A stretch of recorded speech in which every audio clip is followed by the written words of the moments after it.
প্রধানমন্ত্রী কালকে জলপাইগুড়িতে মিটিং করতে গিয়েছিলেন, আমার কোনো আপত্তি নেই, স্বাগত। আপনি পশ্চিমবাংলায় ব্লকে ব্লকে মিটিং করুন, আমার কোনো আপত্তি নেই, কারণ এটা আপনার গণতান্ত্রিক অধিকার। কিন্তু আপনি মিটিং করে জলপাইগুড়ির মানুষকে কোনো সাহায্যের কথা বললেন না, যাদের ঘরগুলো পড়ে গেছে, যাদের বাচ্চারা মরে গেছে, যারা আজও রাস্তায় পড়ে আছে। আমি মধ্যরাতে ছুটে গিয়েছিলাম জলপাইগুড়ি, আলিপুরদুয়ার, কুচবিহারের ওখানে, সবাইকে আমরা রিলিফ দিয়েছি। আর বাংলার বাড়ির প্রকল্পে 1,20,000 টাকা করে দেবে বলে 5,000 বাড়ির জন্য সরকার, প্রশাসন ইলেকশন কমিশনকে লিখেছে আজ থেকে 7 দিন আগে। এটা সেন্ট্রালের টাকা নয়, আমরা দেবো টাকা, তাও পারমিশন পাচ্ছি না। ইলেকশন না থাকলে আমি 1 সেকেন্ডে করে দিতাম, ইলেকশন বলে আমাকে পারমিশন নিতে হচ্ছে। আর বিজেপি বলছে ইলেকশনের আগে দেবে না।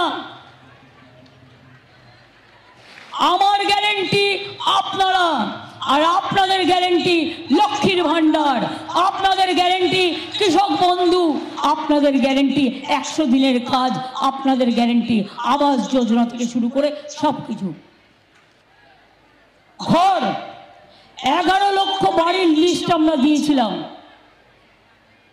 যাতে কোথাও কোনো রকম কালির দাগ ছিল না, সব লিস্ট পরিবর্তন করে সত্যিকারের যারা গরিব তাদের। তোমরা কেন দিলে না সে টাকা? 136 বার টিম পাঠালে, কোয়ারি করলে, জিজ্ঞাসা করলে, তারপরে তারা গিয়ে রিপোর্ট দিল। আমি প্রধানমন্ত্রীকে 3 বার মিট করলাম, অফিসারদের সাথে অফিসারদের মিটিং হলো, কই টাকা তো দিলে না। আর আজকে বিজেপির কল সেন্টার থেকে আমাদের ডেটা নিয়ে फोन করছে, করে বলছে आपको आवाज चाहिए तो आप फिर बीजेपी का कॉल सेंटर में दरखास्त कीजिए। করবেন না, আপনার দরখাস্ত করা আছে, ওটা করলে আপনার নামটা কেটে বাদ দিয়ে দেবে।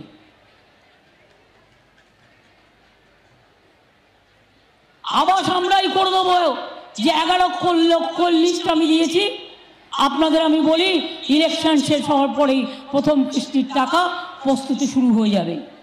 আমরা তো আমরা চাই না ভিক্ষে, নিজে পায়ে দাঁড়াবো, বাংলার ক্ষমতা আছে, ভিক্ষে চাইবো না।